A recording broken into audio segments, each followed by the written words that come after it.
Hello students, आज मैं आपके सामने प्रिज्मेटिक कंपास सर्वे के विषय में आपको बताऊंगा। इससे पहले हमने सर्वेक्षण के संदर्भ में अध्ययन किया था। उसमें सर्वेक्षण क्या है, उसके कौन कौन से प्रकार हैं और उसके पश्चात जो हमारी विधियां हैं, जो हमारे इंस्ट्रूमेंट्स हैं, उनके माध्यम से हम किस प्रकार से सर्वेक्षण करते हैं उसके बारे में बताया गया था। और हमारा जो पहला जो हमने आपको बताया था प्लेन टेबल सर्वे के विषय में और उसके उपकरणों के विषय में भी हमने आपको बताया था। इसी के आगे हमें प्रिज्मेटिक कंपास सर्वेक्षण क्या है उसको जानना है और उसके संदर्भ में मैंने एक प्रयास किया है आपको थोड़ा बताने के लिए कि आपको परिचय इसका प्राप्त हो जाए कि यह क्या चीज है।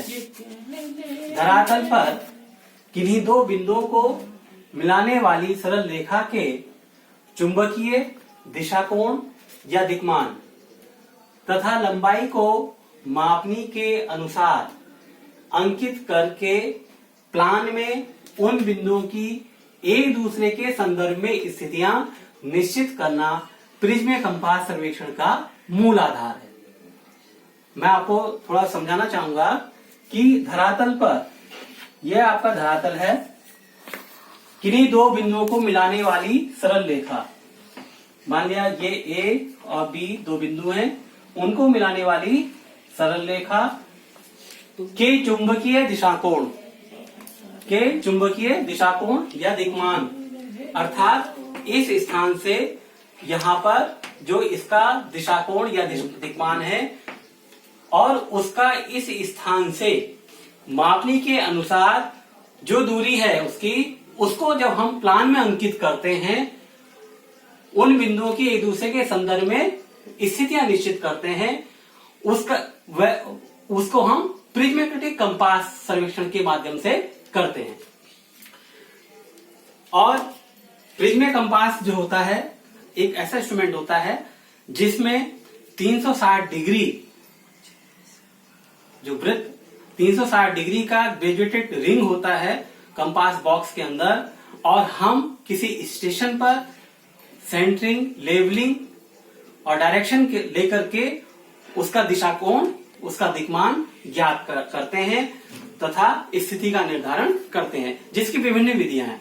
उनको जानने से पूर्व हम आपको इसमें प्रयुक्त होने वाले उपकरण जो है उसके संदर्भ में बताना चाहूंगा।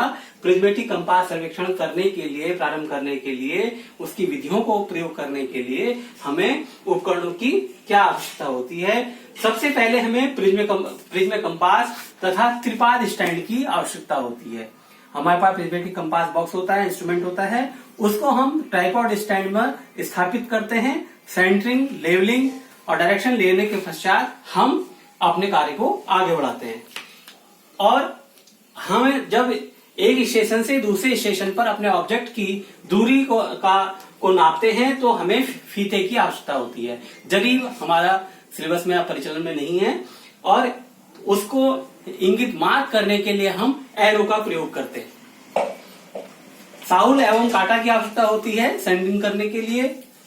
धरातल का और धरातल पर जो हमारा स्टेशन है उसका हमारे इंस्ट्रूमेंट में से हम सेंटरिंग केंद्रण करते हैं। और ऑब्जेक्ट पर जाने के लिए हमें सर्वेक्षण दंड, रेंजिंग रोड की आवश्यकता होती है।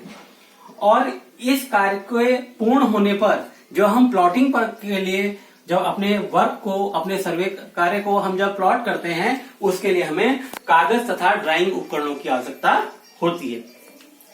इसके संदर्भ में मैं आपको और आगे बताना चाहूंगा, जिसमें आपको प्रिज्मेटिक कंपास बॉक्स क्या है, उसमें आप क्या क्या समझेंगे उसको मैं आपको बताना चाहूंगा। जैसा कि आप देख रहे हैं, ये प्रिज्मेटिक कंपास बॉक्स है।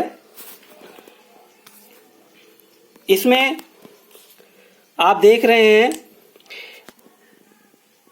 इस रिंग में एक निडल जो इसको बीच में जोड़े हुए है, इसमें अंशांकित वलय आप देख रहे हैं। जिसमें 360 डिग्री को उल्टा करके दर्शाया गया है और प्रिज्म की सहायता से इसको सीधा पढ़ा जाता है और हम किसी भी दिक्मान को सीधा पढ़ पाते हैं। I when, object when, sliding frame आप ऑब्जेक्ट वेन में देख सकते हैं और इसमें मिरर होता है, हॉर्स हेयर इसमें लगा होता है, हम ऑब्जेक्ट को इससे देखते हैं। Brake pin, hinge, compass box के भीतर आप देखेंगे ग्रेजुएटेड रिंग, ग्लास कवर भी है, एगेट कैप और प्रिज्म जहां लगा है आई होल उसी वहां पर prism, hinged sun glasses, prism slit और साइट वेन, आई होल जहां से हम अपने ऑब्जेक्ट को देखते हैं और इस रिंग के मध्य में मैग्नेटिक निडल जिसमें N लिखा होता है और मैग्नेटिक निडल के द्वारा जब ये हम अपने दिशा को ज्ञात करते हैं, जब यह रुक जाती है और आप प्रिज्म के ठीक नीचे देख सकते हैं प्रिज्म फोकसिंग स्टड, इसमें एक स्टड लगा होता है, पाइवट पिन, धुराग्र पिन आप कंपास बॉक्स में देख सकते हैं। सबसे नीचे इसको ट्राइपॉड स्टैंड में स्थापित करने के लिए बॉल एंड सॉकेट लगा है जिसके से हम ट्राइपॉड स्टैंड पर इसको कसते हैं। ये देखिए, ये प्रिज्मेटिक कंपास बॉक्स का में अंशांकित वलय होता है जिसमें आप अंशों को जो 360 डिग्री तक होता है उसमें उल्टे आपको दिखाई देते हैं और प्रिज्म की सहायता से हम इनको सीधे देख पाते हैं। इसका हम क्रमबद्ध रूप से अध्ययन करेंगे। आप इससे पूर्व प्लेन टेबल के साथ साथ मैंने आपको जो उपकरण बताए थे वो लगभग इससे काफी कुछ इससे मेल खाते हैं जो प्रिज्म कंपास सर्वेक्षण हेतु प्रयोग किए जाते हैं। आप इनमें उनका आप अध्ययन कर लें। फिर उसके पश्चात हम आपको प्रिज्म कंपास सर्वेक्षण की विधियों के विषय में बताएंगे। Thank you. किसी को कोई प्रश्न या कोई भी किसी प्रकार की समस्या है उसके निराकरण हेतु वह मुझसे व्हाट्सएप के माध्यम से पूछ सकता है। मैं उसकी समस्या का समाधान करने हेतु प्रयास करूंगा।